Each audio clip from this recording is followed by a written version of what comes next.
Hey everybody, it's Jack Bastide from jackswebtips.com. Today I have a real treat for you. On the line with me today is email specialist Big Jason Henderson. Jason is an expert at email deliverability, response rate, testing, metrics, list building, and a lot of other tactics that most marketers, even the big guys, are getting wrong. He's also really tall. So tall, in fact, that he sometimes walks into street poles while vacationing in foreign countries. And he has an affinity for bunny rabbits. I don't know about what that's all about, but I'm going to have to ask him. So get out a pen and a piece of paper because you're going to learn a lot. Without any further ado, welcome to the call, Jason. Hey, Jack. How's it going? It's going good, man. It's going good, man. So what are you? You're like Big Jason. So you're about 6'11", right? That's right. Tell me a little bit about that.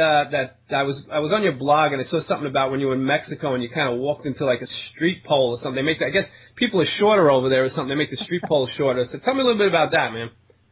I don't know. I was just walking to the Mexican Walmart here, and on the path near Walmart, they have these poles every 10 feet advertising certain things, and they have at the bottom this overhanging part of it that just happens to be, right smack eye level. And I was with my girlfriend and her daughter, and I was explaining to her daughter, how to negotiate with taxis. And I took my eye off the pole. I had missed it, 10 times in a row. And then the 11th time, I got involved with the discussion, and all of a sudden, there I was, flat on my back, blood pouring down my face, people stopping, asking if we needed help. And the funniest one was this lady offered tequila. Do you need tequila? Tequila's a cure for everything, from what I hear. Right. So now, what's up with the bunny rabbits, man? I noticed that you have this thing for bunny rabbits. I mean, on all your websites, you're talking about rabbits. Tell me a little bit about what that's all about. I just love bunnies. Always had them since I was young. And then when I moved out of the house, I got my first principal acting role. And while everybody else was, buying cars and food, fancy women, I went out and got my very own bunny rabbit and got all the bunny bling. And then one day, I hadn't really started using it in my marketing yet, but then one day I heard this rustling in my office, and I had built this enclosure for my two bunnies, and of course it wasn't in a cage because that's cruel. And I turned around, and it was my girl bunny, Piggly Wiggly, mounting her little brother Bunkins. And I just so happened to be listening to Dan Kennedy at the time. I was like, that is true. Listening to Dan Kennedy does multiply your income like rabbits. And from then on, there you go. Piggly Wiggly, huh? Yeah, Piggly Wiggly and Bunkins. Cool. I love it, man. I like it. So interesting. Yeah, I'm a dog guy myself, but rabbits are cute. One of my neighbors, one of the little girls, he has a few little rabbits. I think they're pretty cute. So tell me a little bit about your background, man. I mean, what I did when I was going to do this interview, basically what I did was I went on some of the forums. So I wanted to find somebody that was really good with email, and I said, who's the best email guy that you know? And basically your name came up like every single time. So tell me a little bit about your background with email. How did you get started? And tell me a little bit about your background. In 1996, was my first year playing professional basketball over in Australia. And I don't know, I just intuitively was like, man, this is not going to last forever, so I need to figure out something to do. So I would go down to the local college every day. We only had one practice a week, so I had nothing to do. So I just go down, I started viewing source code, and I was already a personal trainer, and I got selected to be the About.com guide to exercise, and they want us to drive traffic to articles, so they give us a lot of training on SEO and driving traffic. And as far as email, all they said was, start building a list, provide value, have a conversation, and drive people back to the site. So I just intuitively started having one-on-one conversations and added a lot of personality with my acting and my personal training and the bunnies. Yeah, it took off from there. And then 2005, I'd been hearing a lot of marketers mention marketing Sherpa.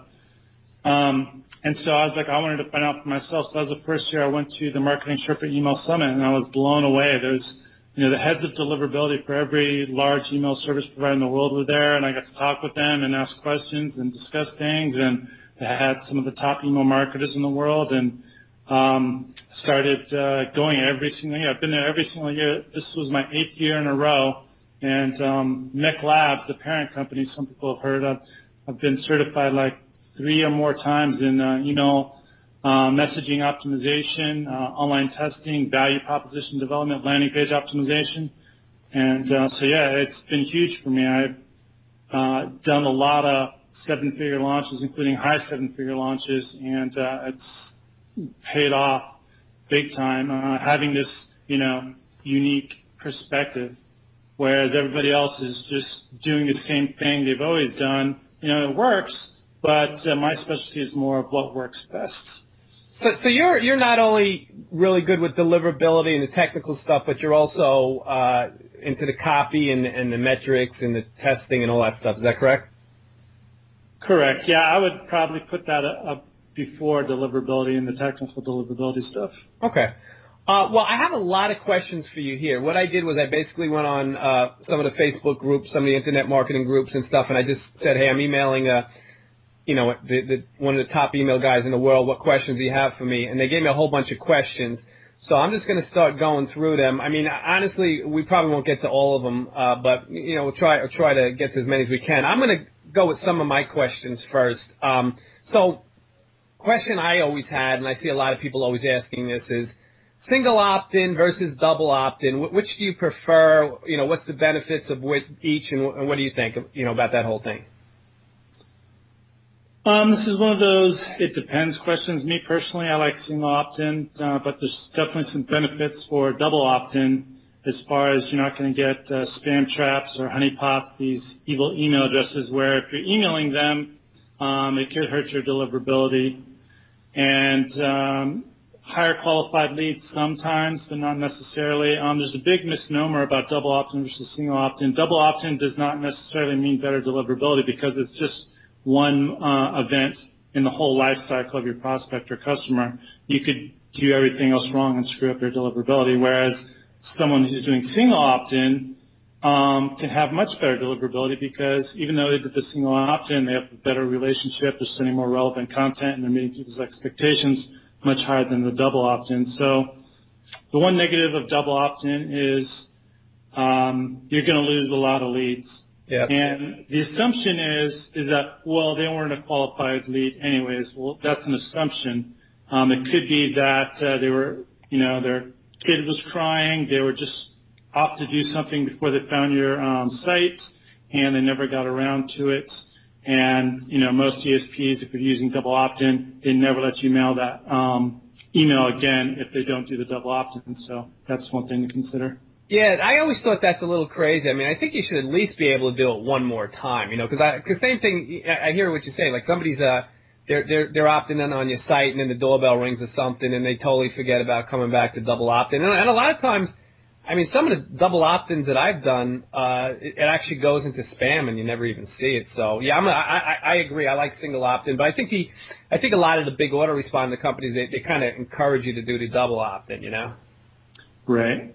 Now let's talk about as far as different fields on the form itself. I noticed a lot of people are just starting to go with just email. All they're grabbing is the email instead of the name. What is your feeling on that? Like as far as I'm assuming if you just use the email, you're going to get a better opt-in percentage, correct? Yeah, the less fields you have, it's always, generally speaking, going to improve conversions because it's less friction. But, you have to weigh the consequences, not being able to test using first name personalization because there are current studies where people have proved open rates by using the first name. There's a lot of BS information about how it doesn't work. Well, actually it does. People are testing it. And if you don't collect the first name, when you hear about this from your mastermind or someone's a speaker, you're going to be like, oh, yeah, I don't collect first name. And you're not going to be able to test to see if it improves your conversion. So that's something to consider.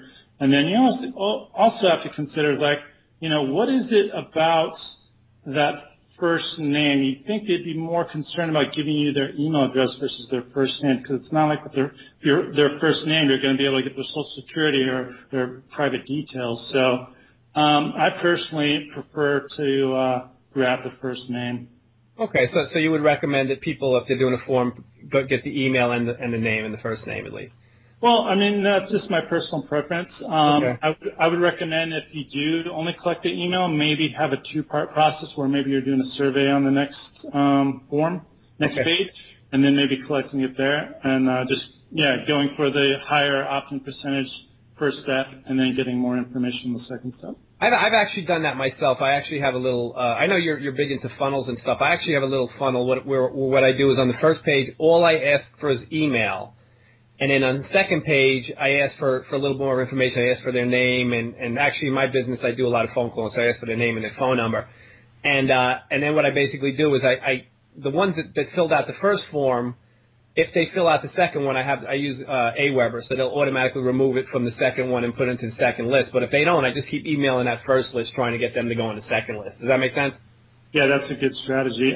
Something else to test is don't ask for anything except the click on the first page. Oh, okay.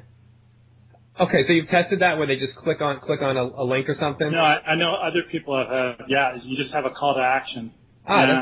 They click on the link and then you ask for the information on the next page. Okay, I never even thought about that. That's an interesting. I'm going to test that out. I know you're a big tester. You're big into testing, correct? Yep. Cool. Okay. Now, so I'm just going to go through a lot of these questions that people gave me. This is one from Steve. His question is the pending doom of email marketing greatly exaggerated? So where do you see email marketing going? I mean, compared to years ago and now and in the future, where do you see it going as far as deliverability rates, profitability, and all that good stuff? I would agree. It's totally tanking, and social media is taking over.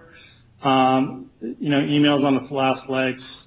If you're an idiot and you're sending crap to your list, if you're violating their expectations, if you're emailing them too much or too little, if you're not giving quality, relevant information, meeting their expectations, providing value, it's going to go downhill.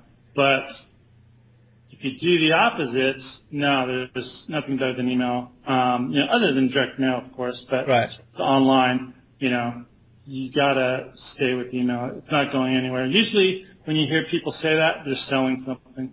They're selling something opposed to email. So, of course, the death of email marketing, the death of this, the death of that. How many times have you heard that? So let's talk a little bit about that. I mean, I'm on a lot of lists. I just go on a lot of lists. I set up a separate Gmail account where I go on a lot of lists just to see what people are doing. And I mean, some of the things they're doing is just terrible, man. Some of them are basically, you just got a deposit of $100 or something, and all this garbage, Yeah. What do you think about that whole, just to get an open? I mean, that's all they're doing is they're getting an open, What's your feeling on deception to just get opens, Those people should be taken out and shot. Yeah, it's total BS. It's not cool. It doesn't show. It's a lack of integrity on their part, and it's despicable. And it's not going to lead to. It's possibly going to lead to short-term profits, but in the long run, it's not a good thing. So you're and I have a good friend Diane who doesn't have thousands of people on her list. Well, she does have a few thousand, but she doesn't have tens of thousands and hundreds of thousands like some of these guys. But she wins like every affiliate contest that she's in. And basically the way she does it is she builds a strong relationship with her list. So would you agree that a really strong relationship with your list is better than just a huge list that doesn't really give a crap about you? Yeah, if it's just those two options, definitely the relationship and a small list is going to be way better. Obviously, a huge list where you have a relationship would be the best. Right. So now, my friend Sean has a bunch of questions here. We already kind of answered this, but so personalized emails versus non-personalized. So you're saying that personalized emails will do better than non-personalized, correct? Oh, for sure. I mean, everything you got to test, but and personalization, people think is just the first name. Like I've already told you, first name still works today,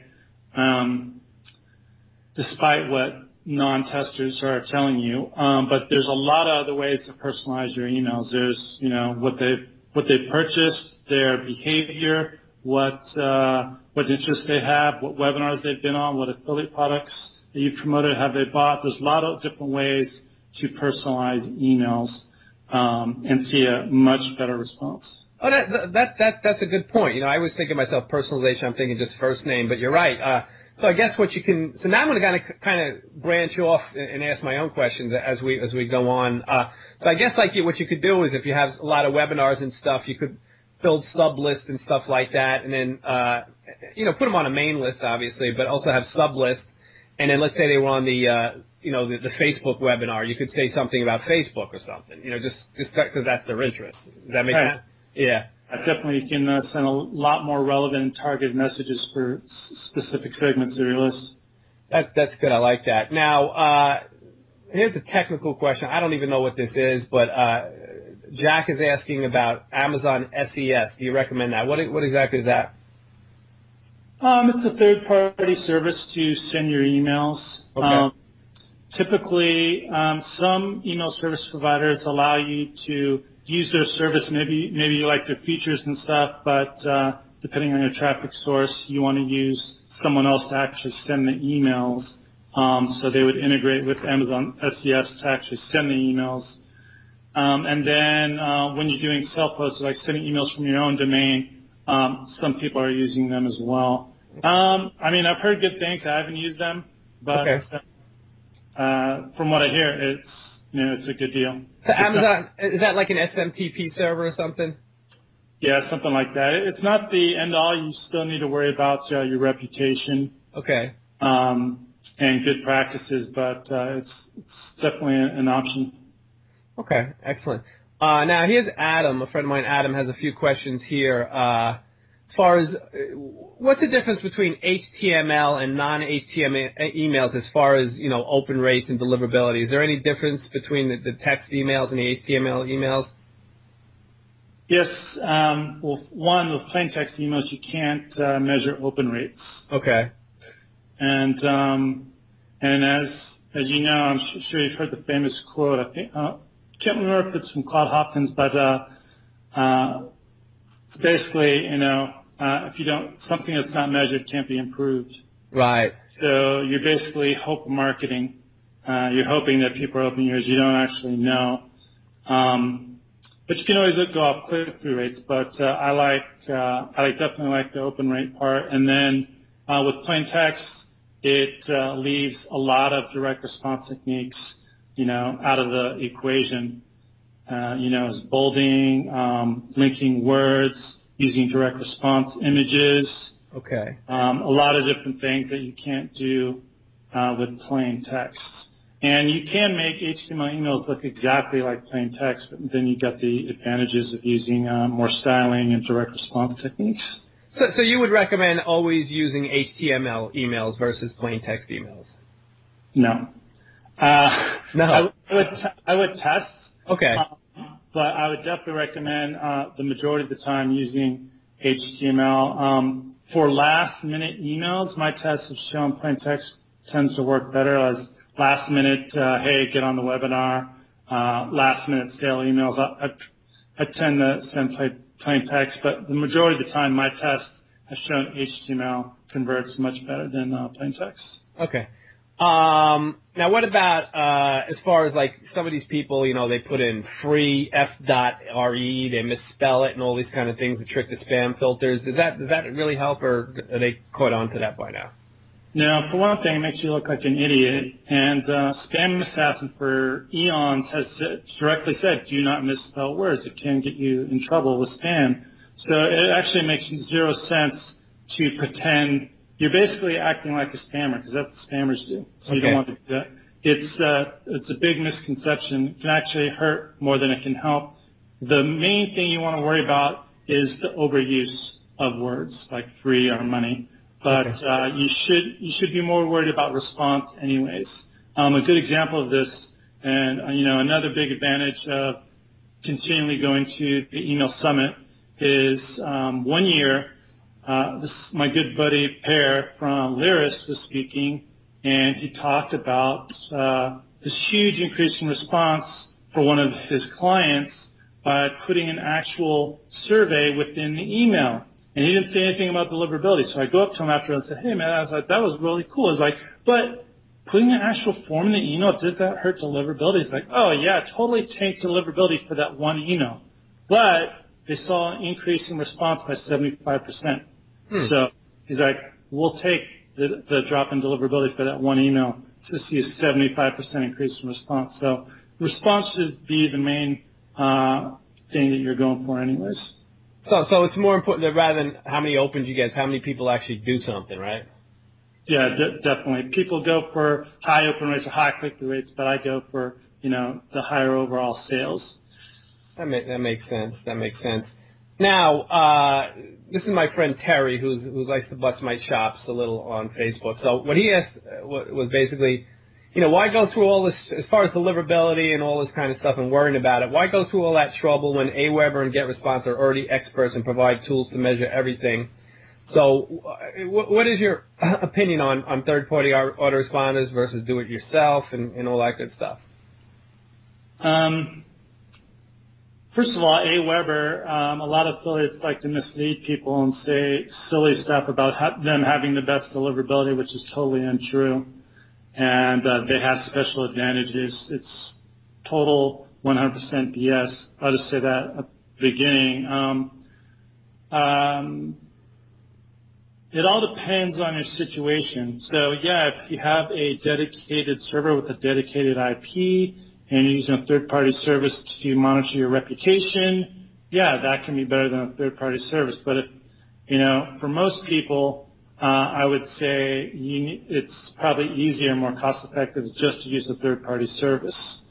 Aweber and GetResponse are on the lower end of the totem pole, but, depending on where you're at, when you get into, the hundreds of thousands of emails, that's when you probably, and even then, I still don't, for most people, don't recommend them start emailing from their own server. I would just recommend a much better email service provider like Office Autopilot or Lyris or ExactTarget or something like that. Okay, so Office Autopilot. Yeah, I've heard some stuff about that and Lyris. What about iContact? Is that on the lower end as well? Yeah, that's on the lower end. Okay, and then we have, what about Infusionsoft? What do you think about them? I'd rather not say. Okay. I guess I hear you. Okay, let me see what other questions I have here. Now, let's talk about, mailing your list. I'm on some lists where they literally mail it multiple times a day. I mean, what is your opinion? How often should you mail a list, do you think? That's it depends. Okay. I would say that mailing too much is better than too little because okay. at least you're on the radar. Yeah. There's some people that say mail every day or mail, but there's success in that if you're not mailing enough. But I think it's a mistake to go from not mailing enough to mailing every single day because you're not really testing to see what's the right balance. And I hear this that, well, if you start mailing every day and people aren't subscribing, you don't want to do business with them anyway, or they're unqualified. Well, you're just assuming that. Maybe they just think you're a jackass. And you're mailing them, more than what you said you would. If you're violating their expectations, that's on you, not them. So, yeah, if you're mailing too little, not often enough, and your response is really low, yeah, definitely test mailing more, but I wouldn't go straight away to mailing every day. And of course, it varies by industry and niches, so some are more prone or better for daily emails, so you just got to test and see what's the right balance. So it basically depends on a lot of different factors, what kind of industry you're in and the niche and all that good stuff. Right, and expectations and... Okay. Now I'm reading a question here from Cindy. This is a long question. Give me 1 second. Okay. So what strategies do you have in place to stay on top of the spam game and keep your email deliverability? Even people who have double opted in still find emails can filter to their junk filter. Is there a secret place? Okay. So where do you find out about this stuff? Actually, a couple of people asked about this. Where can you find out about? I know that the different like Yahoo, I believe they look more at your content. I have a tough time getting through to Hotmail. Is there where do you learn about like the different email services and the different algorithm that they use to filter out the spam? Is there some place, would that be the Email Sherpa, or is there any good place you can learn all that stuff? Yeah, the Email Summit, definitely. But I would go to Return Path's blog. They're the #1 source for deliverability information as far as I'm concerned. They have some great information. They break it down for you. Yeah, it varies by service provider. Some go on reputation, some go on content, some go on user feedback, user engagement. So there's no one criteria. There's a combination of everything. So I would focus on engaging with your users, getting them to whitelist your email address, reducing spam complaints, and not mailing dead emails all the time. Right. So Return Path, is that returnpath.com? It might be .org. Okay, so they can just Google it, I guess. So, okay, let me get back to where I was. Let's talk about subject lines. Give me some successful subject lines. Somebody asked, I don't know if you could answer this question. Somebody said, what's your single most successful subject line and why do you think it works so well? But I don't know if you could answer that or if you would even remember that. But what are some good subject lines that you've used or that your clients have used and stuff? Your headlines suck. Okay. My thought on that is just it invokes an emotional response. I got a lot of replies to that. And it's one metric most people don't measure. I call them relationship replies. So if I don't get any replies from a certain email, I feel that, something was missing from the email. So I really like it when you get a lot of response from the emails. And the, Gmail and other providers notice that. So for subject lines, yes, something that invokes emotional response and hits their hot button. A lot of people are drunk on blind curiosity. The only problem with that is everyone is trying to trick people into thinking that that's a personal email. I would test having more specificity. What are they looking for? What's going to hit their hot buttons? And Return Path is actually a really good example. I did a webinar and I used some of their subject lines to me, and they just had real specific subject lines like 3 steps to get past the Postini filter.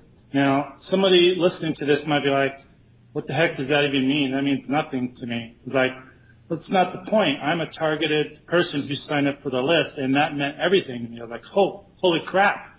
And I immediately opened up the email. So I definitely test specificity versus blind curiosity. Nice. That's so. And again, that depends on your niche. So if you're like if you're in a dog training niche, here's 7 ways to make your dog beg for treats or something, or the bunny training niche. I'm sure I heard that's a big niche as well. I'm correct. Yes, it is. All right. Now let's talk about. Now I got some weird questions here about formatting emails and stuff like that. I'll tell you, I'm on this list with this girl, and she sends me these emails that are so skinny. Literally, I think there's like 3 words on each line. Is there some science to how wide an email line should be, or anything like that? Yeah, there is, but there's no science for putting 45 characters per line. That's basically acting like a robot. Yeah. So I tend to write emails personally. I mean, I don't know about you, but I go into my inbox. Everyone that's emailing me one-to-one, no one is chopping off. No one's chopping, word, stop, word, stop. It flows. They're having a personal conversation. And I've actually tested this, and there really wasn't a big difference either way. So for probably since 2002, I've just chosen to write more personally and having a conversation with some of them versus writing like a robot. Yeah, you know what? It's funny because I do that. I like it to look nice and justified. Some of the email programs actually have the ability to justify it. I think Aweber has that, where you can actually just totally justify it. And I tend to like the look of that. But so you're saying just write like you're writing and don't worry about it. It looks more personal. Yeah, I wouldn't say not worried about it because more and more people are reading emails on the mobile phone. But there's the easy fixes for that. Using a simple table, you can actually have you can still cut it off, but the words and the sentences will still wrap and flow nicely. Setting the width at 400 pixels or 600 pixels, and just focus on the basics. It doesn't matter whether you use narrow or wide format. The principles of having a readable email still apply. You want short words, short sentences, short paragraphs. So again, a good example of this, and the thing is with these deceivers telling people that you should write narrowly, and that's fine if someone wants to do that. I have a problem with when people are trying to deceive other people on why they should do it, that everyone should do that. And a good example is Obama. His one email in his $500 million re-election campaign through email did over $2 million, almost $3 million, and he had really long lines. So I would focus more. I'd focus on writing personally, conversationally, and writing good copy. If you write good copy and it's relevant, people are going to read it. So what about like stories? I speak to my friend Diane. She tells a lot of stories in her emails. She's very personal. She says, hey, I just went to the store and I did that. Versus the emails that, like the marketer emails, are generally, go buy this, go get this is awesome, blah, blah, blah, blah. So what do you think about like telling stories, maybe putting a little bit of your personal life into the emails and stuff like that? Oh, big time, for sure. Yeah. Yeah, I like that much, much, much higher. And you definitely, in my opinion, going to see a bigger response. And it's interesting what you say about what you said earlier about whether you actually get responses from emails, because I always feel better when people actually respond to it as well. When I send an email, and even if people are clicking and doing whatever, but nobody just says anything to me, it just is like I feel weird when they do that. I feel better when at least a few people respond. You know what I'm saying? Yep. I've actually started, believe it or not, what I've started doing in my emails is at the end, I say P.S. and then I have like a one-liner joke. I just go into Google and I look for funny one-liners, and so I'll say P.S. If you're gonna, I'm trying to think of some of the ones I did. I can't think of any offhand right now, but I'll put like a P.S. and like a little funny one-liner joke right at the end of my emails. And a lot of times I will get responses. They'll say that was funny, or that was cute, or whatever. So that's pretty cool, Yeah, definitely. And I think using images is really an amazing way to inject personality as well. I know I was talking to Bon Halbert, and images are great for storytelling. And we're talking about one of his dad, Gary Halbert's most famous ads. And I asked him, and I was talking about a celebrity, and it had the celebrity's image. And I said, so Bon, knowing how amazing of a copywriter your dad was, do you think this ad would have pulled as much without that image? And let's just say that, let's just assume if it wasn't there, your dad would even, would have changed the copy to reflect that it wasn't there, to try and compensate. And he immediately said, nope, wouldn't have pulled as much. So it doesn't matter how good of copy or personal, you should be testing using images, because I've been using images since '96, and it's just insane the higher response you can get. It's interesting because I don't use images, so that's a good tip there. Yeah, you can add a lot more personality, rapport, building a relationship, storytelling, direct response, believability, trust, credibility. And I guess using your own picture is good. Are you talking about using your own picture or different pictures that illustrate what you're talking about, or a combination of both? Combination of both. Okay, so I guess if you're using HTML emails, it's easier to put in images. Now, does that actually get inserted in with the email, or how does that all work technically? I'm not sure how that works. You have it on your server, or your email service provider stores it, and then you reference it, and then it shows up in the email. So it shows up right in the email itself, right? Right. Excellent. if they turn on images, and the people that say you shouldn't use images because images are turned off are idiots.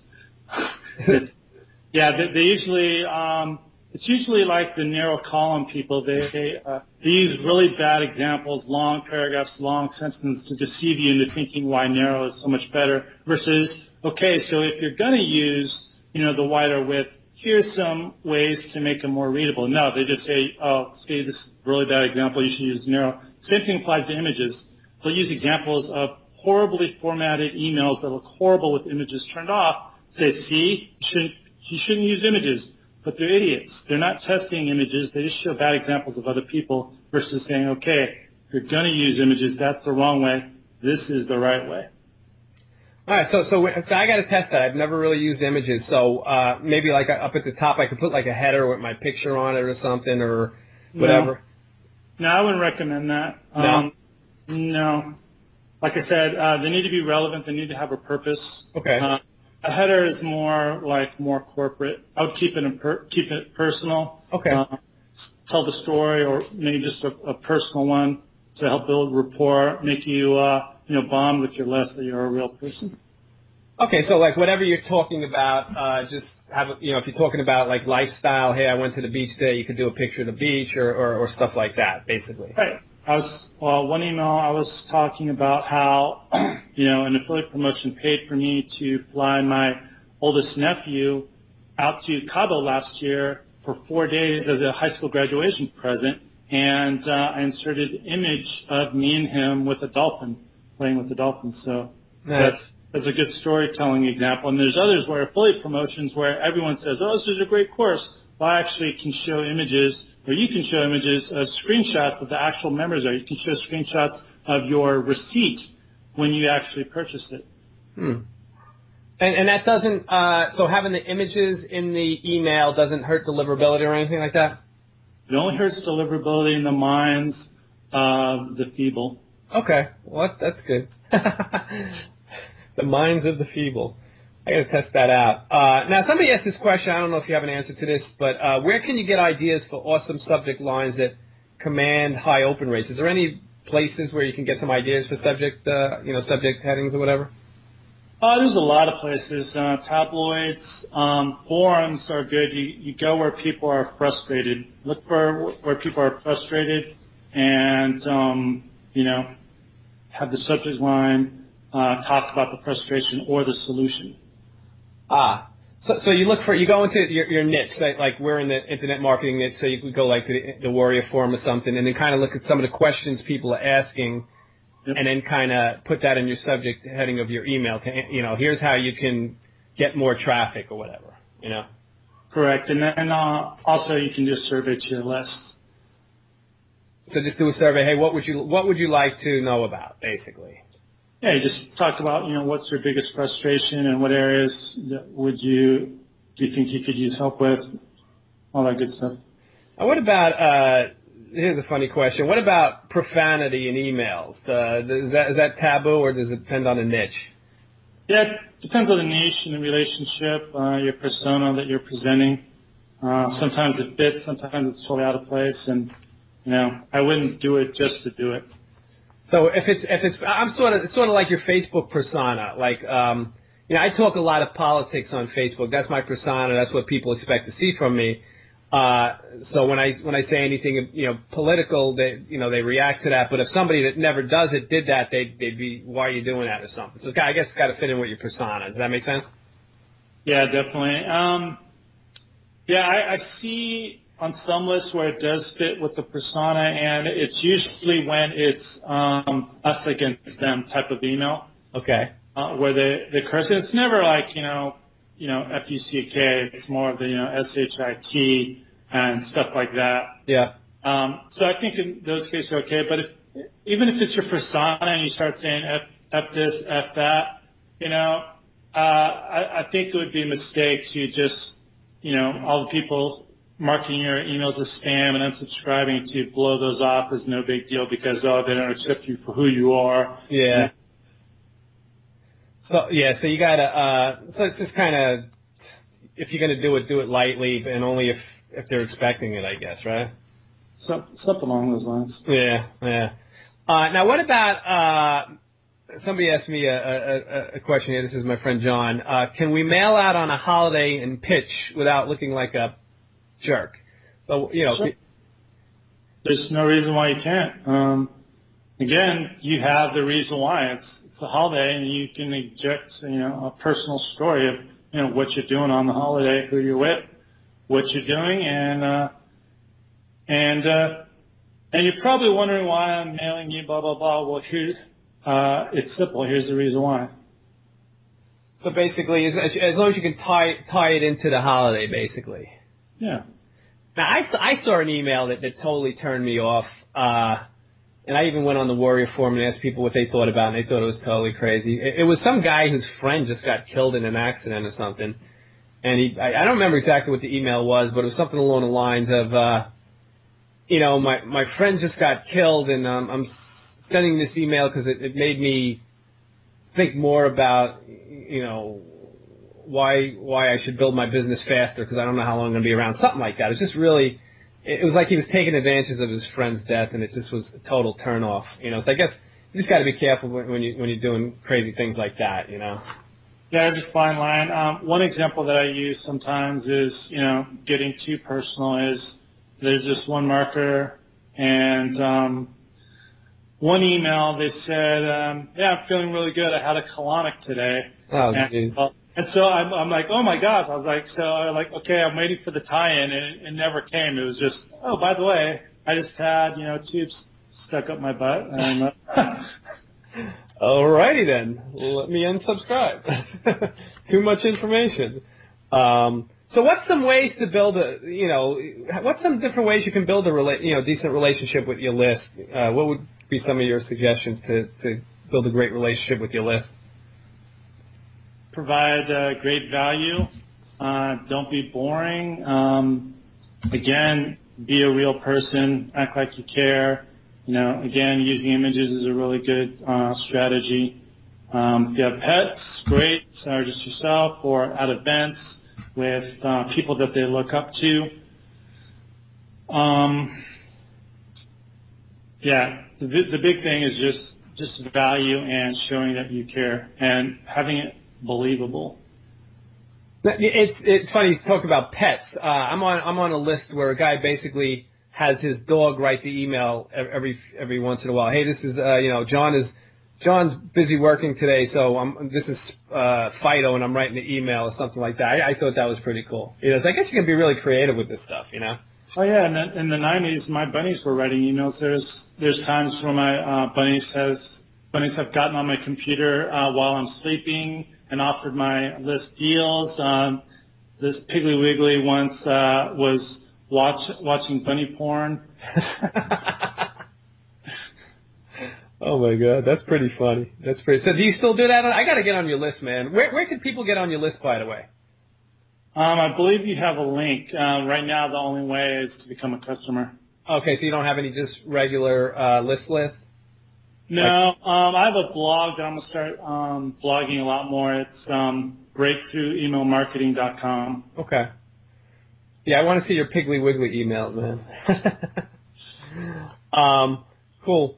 Let's see what else I have here. Okay, here's a question from Christina. She's actually a pretty well-known JV broker. Let me read this question really quick. Okay, so what was the biggest blunder that you've ever done with email or list building, and how did you recover? And if you could go back in time, what would you be doing differently now than what you did, earlier on? What have you learned over the years and stuff like that?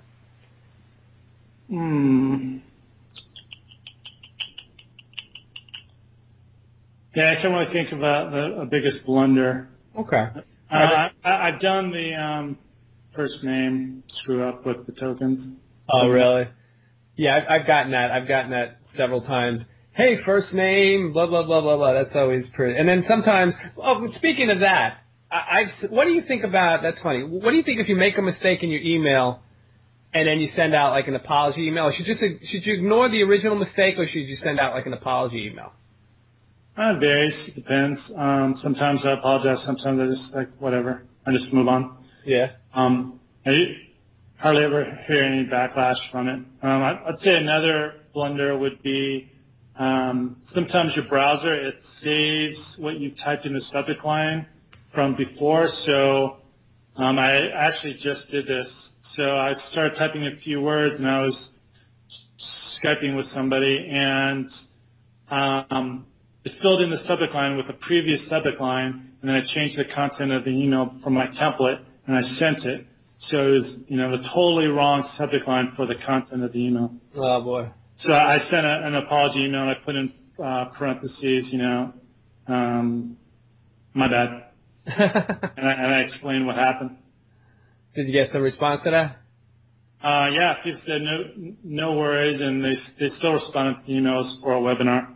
As far as what I do differently, no, actually, I'm very grateful for how I started with About.com. Like I said, they gave us way more training on SEO and traffic and not much on email. So I think that greatly benefited me. I didn't have people telling me total BS information like, make sure you send plain text because you'll get better deliverability, or don't use images, that hurts your deliverability, or don't do this, don't do that. I didn't have any of that. So, I got to do right as I felt, and, I think it helped me greatly. See, that's the things you just spoke about with things that I thought as well. And I thought I pretty much knew something about this whole game here, but I always assumed that text emails gave you better deliverability, and I always thought that images and emails would screw up your deliverability. So it's interesting to learn. But I guess you just got to test and see what your response is, everything, Right, yeah, that's never been true. Like I said, last 8 years I've been to the email summit. Some of my good friends are the heads of deliverability for the largest email service providers in the world, and I've asked them like a long time ago, and they just laugh, and they're like, who thinks that? And I'm like, yeah, you'd be surprised. Who thinks that? And they're like, yeah, it's not true. Interesting. And again, it goes back to the extreme examples where that's how they deceive you, is that they'll point to someone using totally jacked up HTML code, like they pasted it from MS Word, which is never should do, or they'll use an image that's like 200K. And they'll say, see, but you just need to do it, the right way. Here's I think we kind of went over this a little bit, but this is from Alexander. What's your best strategy to keep your readers or subscribers opening your emails with passion every time you click the send button? How would you answer that? Storytelling. Storytelling, right? Just keep telling them stories, and stories should be based on your niche, right? Yes, relevant stories.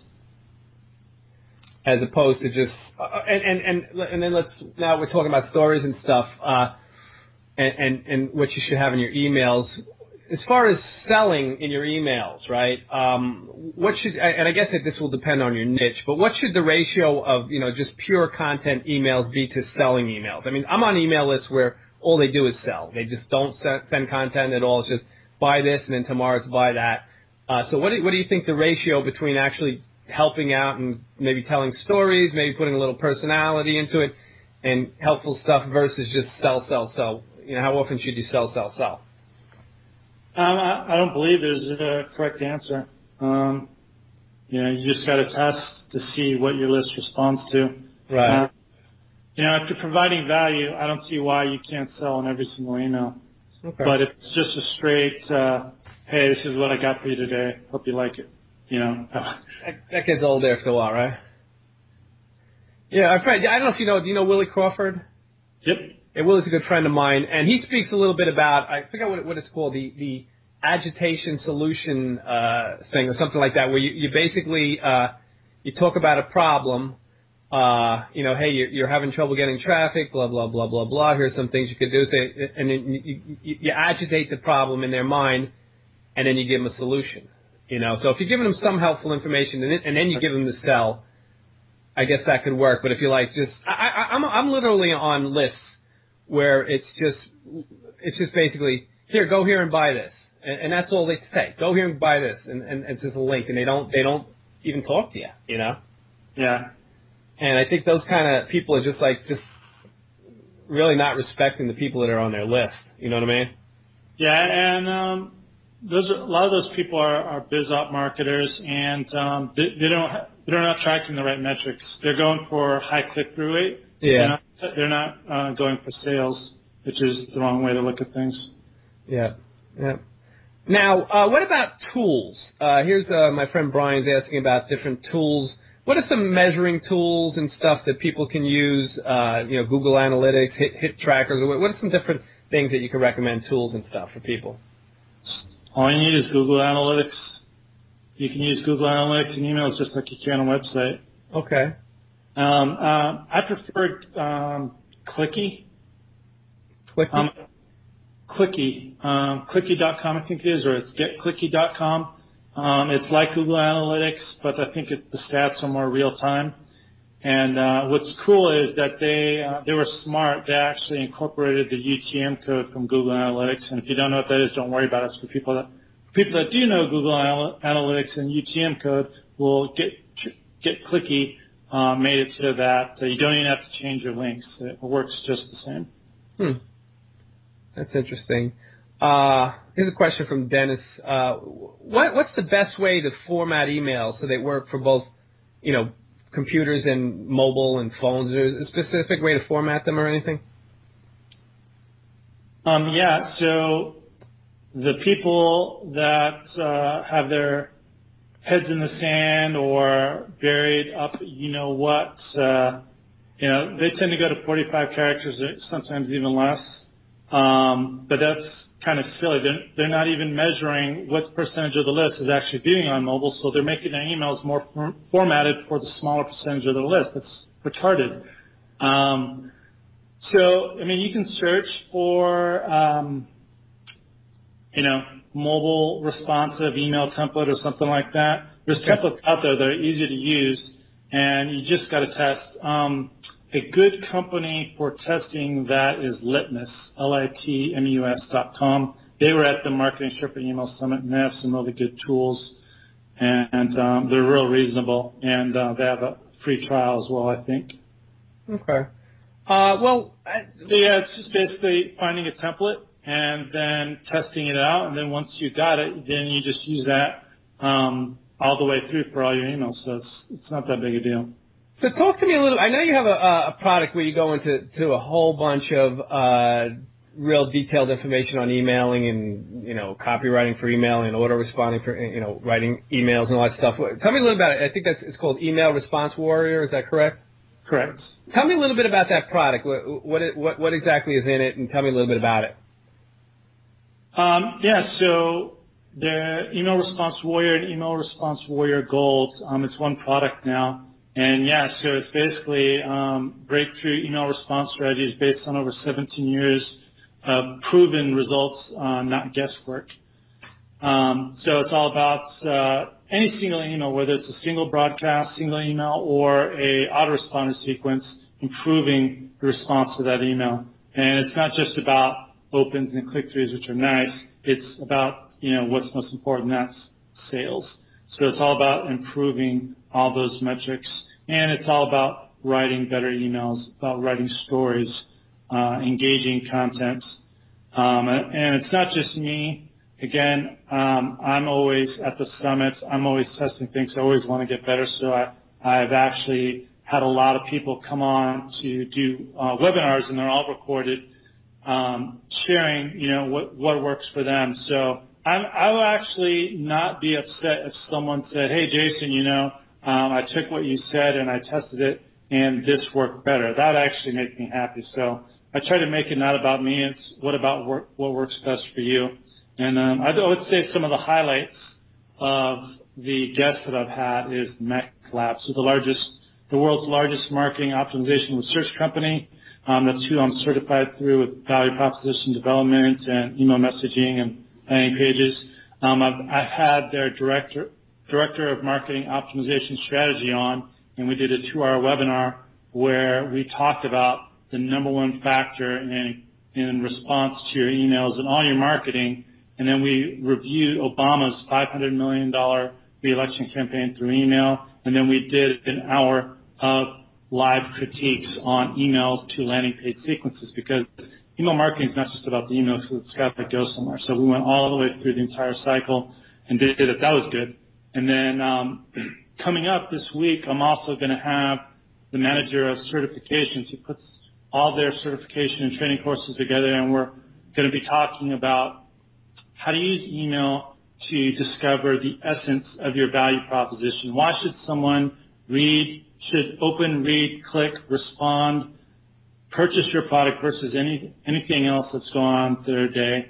And we're also going to be doing some live critiques.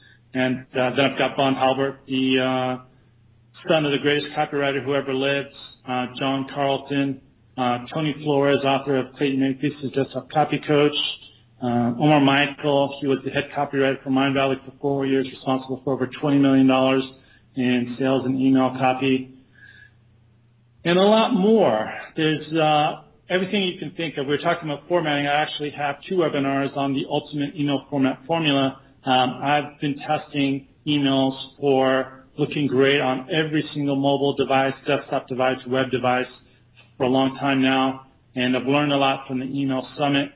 And I've actually did about 12 live critiques and 2 different templates that are always being improved on. And a big thing, too, is not just making your text look great on every device and readable, personal, responsive, but also images, because that's a big factor on mobile devices. So I basically help you have the best-looking email on anything that your prospects could be looking at. And again, I've got the click-through breakthrough. I've got the ultimate guide to using images, how to use them properly, when to use them, all the different ways to make sure that people are turning on images and increasing your open rates. So, yeah, I could go on and on and on. So there's a lot of stuff in there, huh? Yep. And I've actually set up a special link for people that want to check that product out. It's jackswebtips.com/Big Jason. Again, it's jackswebtips.com/Big Jason. If you go there, you'll be able to find out more about that product that we were just talking about. What final words of wisdom do you have for people that let's say somebody wants to be an email marketer, they want to build a list, they want to build a relationship. Just give some final words of wisdom for the people that are listening. Sure. Gary Halbert tells a story in his book, How to Make Maximum Money in Minimum Time. It's a reprint of an article in the Gary Halbert letter, and he talks about this man he met in Vegas who had a promotion, and Gary was really intrigued by it, and he said, hey, I'd really love to improve your promotion. And the guy, arrogantly said, hey, that's cool, but, I'm doing a profit, I'm doing fine, I don't need it. And Gary responded with, your promotion is succeeding despite everything you're not doing right, because you have the right audience and, the right factors, along the lines of online testing. There's a lot of different factors. A lot of people misinterpret why things work, why they don't. So Gary was explaining this to him, and the guy finally agreed and said, okay, I'll let you work on the promotion. And 45 minutes later, on the plane, before the wheels touched the ground, he finished in 45 minutes, and the results were over $96,000 more per month and over $1 million a year in extra revenue. So I'll leave you at that. So again, Email Response Warrior, and what I do is not about what works, because you can Google, and if you're not doing anything, you're not doing things right, you can just try something different and it'll work.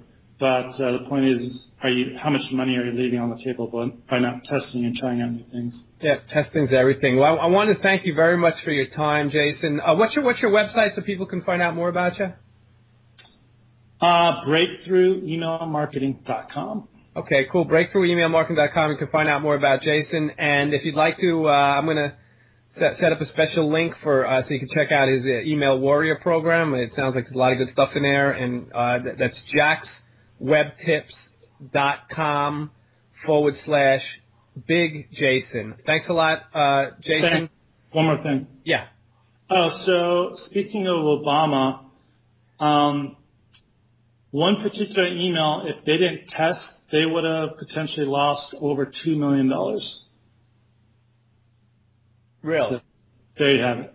Wow. So testing is test. I guess the final word of wisdom is. Oh well, before we go, split testing. I know that some of the autoresponders have the facility to be able to split test as you're sending them. I really haven't done that. I guess I should start doing that. So I guess you could send out a small portion, and then the winner portion, then you send that out to the rest of your list. Correct. Cool. All right. Thanks a lot, Jason. Thanks for your time. Again, you can check out jackswebtips.com/Big Jason. Thank you very much. And I also have a module on testing, on how to use the different features, how to test properly, how to interpret the tests accurately, and implement accurately. And then also I show you, even if you don't have the facilities to do A/B split tests, how you can still test and get some learnings and improve response. Excellent. All right. Thank you. Thank you for your time, Jason. You're welcome. Thanks for having me, man. Appreciate it. Take care.